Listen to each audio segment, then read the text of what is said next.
The moment, 7 nights of escalating strikes. Water stopped flowing to villages.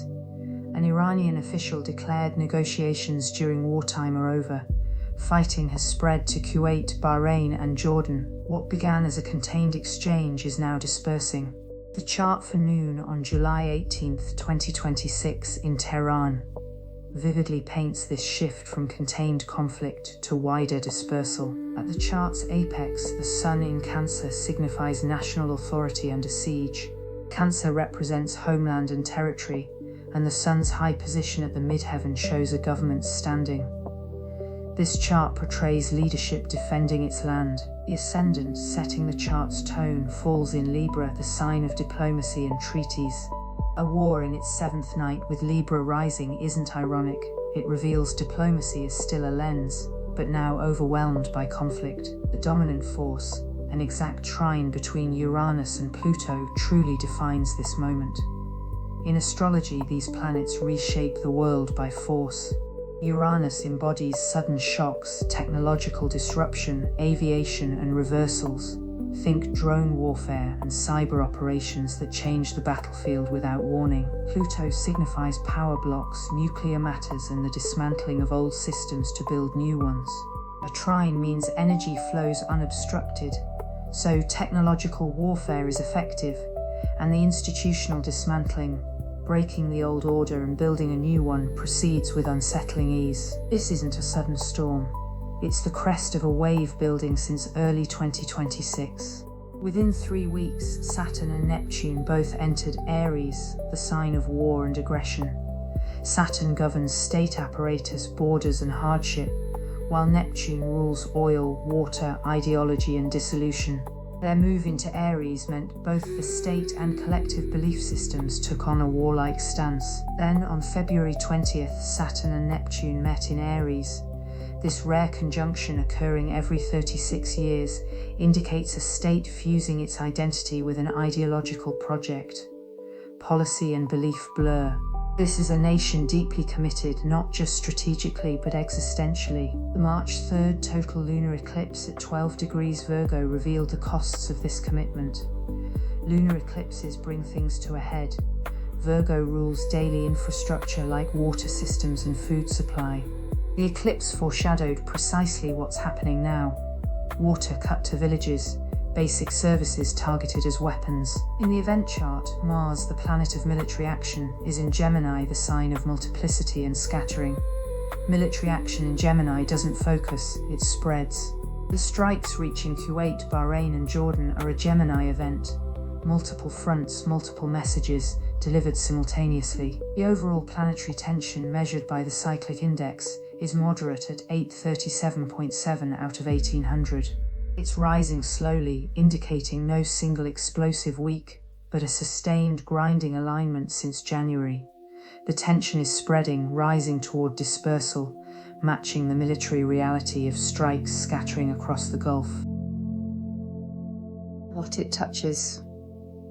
The event sky impacts Iran's founding chart from April 1st, 1979, in ways that explain current decisions. The sun, representing leadership, perfectly trines Iran's Mars, its military, at a tiny fraction of a degree. A trine means smooth energy flow. Iran's leadership is effectively directing its military response. Command flows easily. This isn't a divided government. The declaration that wartime negotiations are over perfectly fits this, a single martial will. Simultaneously transiting Mercury, ruling communication, squares Iran's natal Pluto, which governs nuclear matters and deep power. A square creates friction, forcing confrontation. When communication meets nuclear power at a hard angle, state rhetoric deliberately escalates the most dangerous aspects of the conflict. This isn't accidental. It's policy-level confrontation with the nuclear question, suggesting it's closer to the surface than public reports show. Transiting Jupiter, governing expansion, law, and banking, quincunx is Iran's natal Venus, representing values and resources, at 0 degrees. A quincunx is an uncomfortable angle demanding adjustment. The war forces Iran's economy and resources into unavoidable reshaping, but without easy solutions. Water cuts to villages are a Venus-Neptune event of disrupted resources and water, and Jupiter's pressure on Venus suggests economic strain compounds the humanitarian crisis. For the United States, the situation is different. Transiting Saturn, representing state apparatus and consequences, is almost precisely opposite the US natal Saturn. This Saturn opposition, occurring halfway through its 29-year cycle, means past commitments are now due. The last comparable transits in 1997 and 98, as well as 1968 and 69, were periods of institutional strain. This transit doesn't signal disaster, but accountability. The American state apparatus, including military, diplomacy, and intelligence, is being tested on its strategy's sustainability. 7 nights of strikes under this transit suggest the US isn't acting from unchecked confidence. The question is, can the campaign be sustained, and at what cost? A synastry or interchart comparison between Iran and the US reveals structural fault lines. Iran's Neptune, ruling oil and ideology, directly opposes the US Mars, its military action. When one nation's oil and ideology opposes another's military, conflict isn't accidental, it's built into the relationship. This war is fundamentally a clash between an ideological oil power and a military power, pulling in opposite directions. There's no natural harmony here. The tension persists until one or both change fundamentally. Iran's Saturn, its state structure, squares the American Uranus, the planet of disruptive shock. Iran's institutions are under disruptive pressure from America's capacity for technological reversal. This signature marks a state systematically destabilized by precision, drone strikes, cyber operations, targeted infrastructure. This matches reports of a strategic shift. Strikes aim to shake the structure, not just damage it. Yet, a quieter thread exists. Iran's Venus trines the American Venus. Venus rules values. Beneath the military conflict, the core values of both nations aren't inherently opposed. There's a shared interest, perhaps in economic stability, protecting civilian life, or preserving the Gulf, that could be activated in different circumstances. But currently, the adversarial Mars-Neptune opposition and Saturn-Uranus square are dominant, driving a war with its own momentum. Donald Trump's role is noteworthy. His event day transits show the Sun exactly conjunct his natal Venus. His personal values are illuminated, suggesting he identifies deeply with this conflict, not just manages it. More striking is how Iran's chart interacts with his. Iran's Mars trines his Venus, and Iran's Pluto trines his Uranus, both at tiny orbs. This uncomfortable alignment suggests Iran's military capacity flows well with his personal values, and Iran's deep transformation aligns with his disruptive instinct. Escalation serves both their transformative goals. Trump's appetite for disruption and Iran's need to break the existing order are, for now, aligned. This doesn't mean cooperation, but that the conflict provides something each desires. How it rolls forward. The days following July 18th bring an extraordinary cluster of outer planet aspects, signaling rapid development rather than calm.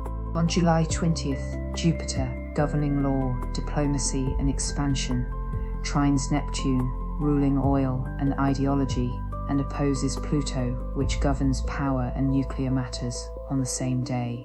The trine to Neptune suggests diplomatic efforts around oil, the Strait of Hormuz, shipping and energy supply might flow, but the opposition to Pluto means any diplomatic expansion immediately hits a wall, the deep power question.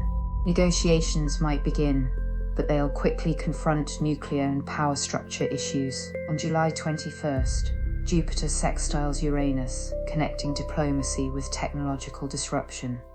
This could mean cyber elements in diplomacy, or a sudden tech warfare development, forcing a diplomatic response. On July 25th, Neptune sextiles Pluto, indicating oil and ideology connect with deep power in a flowing aspect. Here, flowing isn't comforting, it suggests energy weaponization continues without significant obstruction. The Bradley siderograph, a market mood indicator, falls from 6.19 on July 18th to a trough of 2.84 by July 29th. While not a price prediction, it signals deteriorating collective risk and confidence. This means any genuine de-escalation window is unlikely before month's end. The mood must hit bottom before anything can improve. The August eclipses are the next turning points. On August 12th, a total solar eclipse at 20 degrees Leo, the sign of leadership and sovereign authority, marks a new beginning. A solar eclipse in Leo points to a decisive leadership move, setting a new course. Whether toward escalation or de-escalation depends on what transpired earlier. Since the event chart's Jupiter is in Leo, this eclipse directly activates the planet of expansion and law, forcing the diplomatic and legal framework into a new phase. On August 28th, a partial lunar eclipse at 4 degrees Pisces concludes the pair. Lunar eclipses bring culminations. Pisces rules the sea, oil, and collective emotion. This eclipse brings the Gulf dimension, including shipping, water, and the spread to Kuwait, Bahrain, and Jordan, to a head. The water cuts in Iran's south are a Pisces event. This eclipse might bring worsening humanitarian crisis or a forced international response. The maritime and energy picture will reach a point of undeniable resolution or revelation. The most promising de-escalation window arrives on August 31st, when Jupiter trines Saturn. Jupiter is diplomacy and expansion, while Saturn is state structure and authority.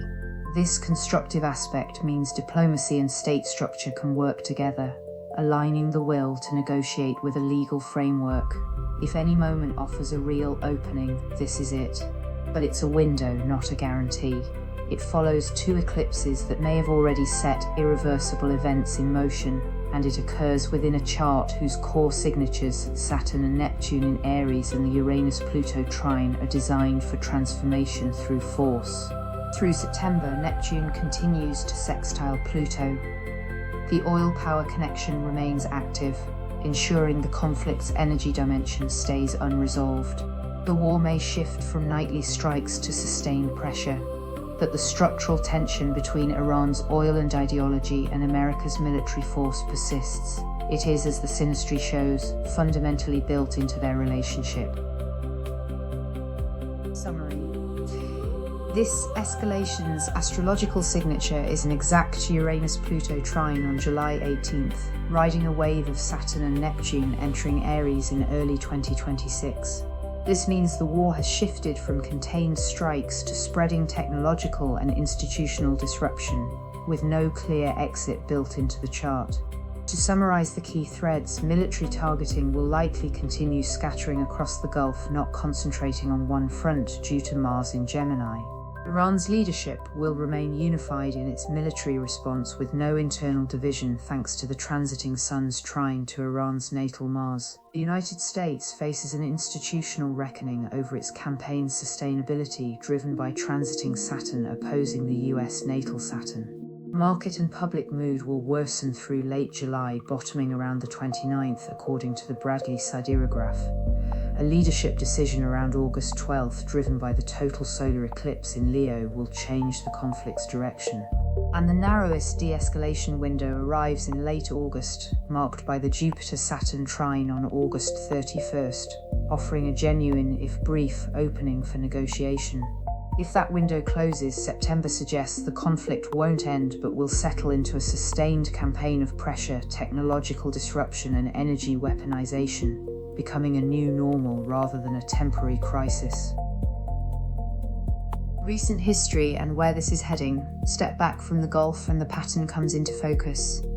The same slow planetary weather pressing on Tehran and Washington sits over every headline this season, from trade wars and election shocks to ideological hardening from Europe to the Pacific. At its centre sits Saturn conjunct Neptune at 0 degrees Aries, a roughly 36-year meeting of structure and dissolution that speaks in the language of borders tested, certainties thinning, old orders rearranging themselves around new beliefs. For Iran, it tends to mirror a regime straining to renew authority amid dispersal. For America, it resonates as a nation redrawing what it controls and what it cannot. What comes next carries the same temperature. The August 12th total solar eclipse in Leo, a celestial reset tied to leadership and visible authority, may force a decisive turn in this campaign one way or another. Then on August 31st, Jupiter trines Saturn, a steadier alignment that tends to mark whether a new course can hold. These are the same currents quietly linking every story that looks unrelated on the surface, because beneath the headlines, the whole world is moving through the same weather. Before you go, if you've sat through all of that and you're still here, you're probably carrying some of it with you. That's not weakness, that's just what happens when you pay attention. You hear about water cut to villages and strikes scattering across the Gulf, and some part of you checks on your own life, your own people. That's not selfish. That's being human. If you want to understand how the months ahead might land in your life, not the geopolitics, but the weather of your own year, the annual transit forecast at occultique maps the same kind of planetary movements we've just traced, but against your own birth chart. It won't tell you when the war ends, nothing honest will, but it can show you where the pressure falls and when things might ease, so you're not navigating blind through a stretch that already feels uncertain. And if what you need isn't a forecast, but a way to sit with the worry itself, the not knowing, the helplessness, the horseshoe spread, 7 cards from our standard tarot readings is a good fit for that. 7 cards tracing where you've been, where you are, what you might not be seeing, and where things tend. It won't predict peace talks or shipping lanes. It'll give you an honest picture of your own footing in the middle of all this, and sometimes that's the thing you actually need. Not answers about the world, but a clearer view of yourself standing in it. Both are there for you at occultique whenever you're ready. No rush. The stars aren't going anywhere, and neither, I suspect, is the need for a good cup of tea while you think it over. A word from the channel. If you have a moment to like and subscribe, it genuinely helps a small channel like this find its feet. And do leave a comment telling us what you'd like covered, because half the time the best stories come from what you lot are already worrying about. Now, let's see what the cards make of it. It's good to see you again. In just a few hours since your last reading, the world hasn't slowed. This time we're working with the horseshoe spread, 7 cards drawn from the Smith-Waite standard deck for the week of Monday the 13th of July through Sunday the 19th of July 2026. The US-Iran strikes in the Gulf are our focus, and the cards are stark. A tower falling, a widow with a sword, and a reckoning for the next generation. Past influences, the Tower. The card of the Tower signals fury, structures collapse without warning. It mirrors the exact Uranus-Pluto trine on July 18th, meaning technological shock and old power systems cracking into Iran. Beside it sits the Queen of Swords, showing this destruction has already brought a cold, grieving clarity no talk can smooth over. Present situation. Queen of Swords. The Queen of Swords represents diplomacy, as Libra, an air sign, rises in this chart. But she's widowed and severe, suggesting grief wearing a crown and judgment without mercy. Positioned between the Tower and the 10 of Pentacles, her presence means loss is deciding what endures. Immediate future, 10 of Pentacles. The 10 of Pentacles points to Mercury in Virgo. Remember the March lunar eclipse. It foreshadowed system failures, particularly water. So the immediate future isn't fresh bombing, but inherited ruin, homes, archives, and villages without water. Between the Queen and the King of Swords, damage becomes a grim ledger of generational cost. Best action/advice, King of Swords. The King of Swords signals Saturn in the air signs, law, command, a clear verdict. With the US undergoing a Saturn opposition Saturn transit, the only viable path is institutional honesty. Washington must assess what it can truly sustain. Between the 10 of Pentacles and the 3 of Cups, this advice means cold strategy, not celebration. Calculate alliances before raising stakes. External influences, 3 of Cups. The 3 of Cups is Mercury in Cancer, where the Sun sits. Mercury is also retrograde all week, turning direct only on July 23rd. This shows Gulf allies Kuwait, Bahrain, Jordan raising cups in a toast that's also a warning. Between the King of Swords and Judgment reversed, alliances curdle into obligations and messages consistently arrive late. Hopes and fears, Judgment reversed. Judgment is Pluto's card. With Pluto retrograde in Aquarius, the call for accountability keeps going unanswered. The hope is moral awakening. The fear is that no one answers, and this week's burdens drag on. Between the Three of Cups and the Emperor, reckoning is delayed by power, not mercy. Final outcome, the Emperor. The Emperor is Mars in Aries, where Saturn and Neptune have been at war since early 2026. If the advice is followed, conflict ends under a single heavy hand, order imposed, not negotiated. After Judgment reversed, this offers no redemption. It's a new structure rising from rubble, and it's here to stay. Summary. This spread doesn't promise a ceasefire this week for Trump, Tehran, or anyone between them. It says the old arrangement is already rubble, alliances are shaky, and the only steady move is a cold-eyed accounting of what can be sustained. Keep one eye on the August 12th eclipse and the August 31st Jupiter-Saturn trine. But for now, watch the water, the words, and the ledger.